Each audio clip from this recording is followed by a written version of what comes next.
ఒక పరీక్ష అయిపోగానే చిన్నది ఒకటి సాధించగానే చాలా అలసిపోయినట్లు ఫీల్ అవుతుంటాం. కొన్ని రోజులు బ్రేక్ తీసుకుందాం, రెస్ట్ తీసుకుందాం అని ఆ బ్రేక్ నిరవధికంగా కొనసాగిస్తాం, కొన్నిసార్లు కొన్ని నెలల పాటు. ఇది రైటేనా? మీరు గమనించండి, సమస్తం ప్రకృతిలో చూసినా, గొప్ప గొప్ప వ్యక్తిలో చూసినా ఒకరోజు అయిపోతే ఇంకా అయిపోయిందేమో అన్న ఫీలింగ్ వస్తాయి.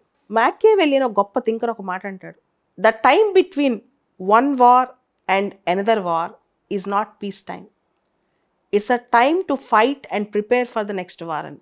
అంటే యుద్ధానికి మధ్య ఉన్న సమయం శాంతి సమయం కాదు, వచ్చే యుద్ధానికి మనం సన్నద్ధం అవటానికి అని. అంటే ఇక్కడ యుద్ధం అంటే యుద్ధం అని కాదు, జీవితంలో మనం చేసే పరుగు, మనం చేసే పోరాటం, మనం కోరాల్సింది, అందుకోవాల్సింది, సాధించాల్సింది, వీటన్నిటిని ఆలోచిస్తే ఇంకా జాలే, కొన్ని రోజులు బ్రేక్ తీసుకుందాం, నెక్స్ట్ లక్ష్యం గురించి నెక్స్ట్ ఆలోచిద్దాం, లేదా ఇంకా చాలే బ్రేక్ తీసుకుందాం, తర్వాత చూసుకుందాం, ఇలా చేస్తే మనిషి కాంప్లసెంట్గా తయారవుతాడు. తను అనుకునే ఏమీ చేయలేడు. అనుకునే సాధించడం గొప్ప విషయం అని కాదు, సాధించినా సాధించకపోయినా ప్రయత్నం అనేది నిరంతరం కొనసాగాలి. మన జీవనది అనేది, అంటే మన ప్రాణం, మన లైఫ్, మన జీవన గమనం అనేది అలసట ఉండని గమనం అన్నమాట.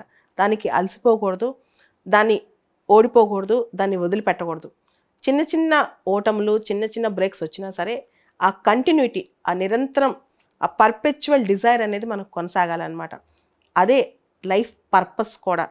చివరి క్షణం వరకు, చివరి ఊపిరి శ్వాస వరకు మనం ఆ పోరాటం అనేది ముందుకు వెళ్తూనే ఉండాలి.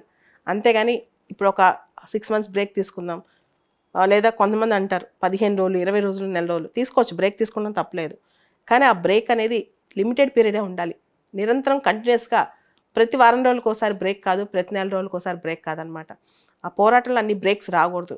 ఎప్పుడైతే కంటిన్యూటీ ఉంటుందో, ఎప్పుడైతే మనం, అంటే మనలో టాలెంట్ తక్కువ ఉన్నా డిసిప్లిన్ అండ్ కంటిన్యూటీ ఎక్కువ ఉంటుందో ఆ వ్యక్తులు ఖచ్చితంగా సక్సెస్ అవుతారు.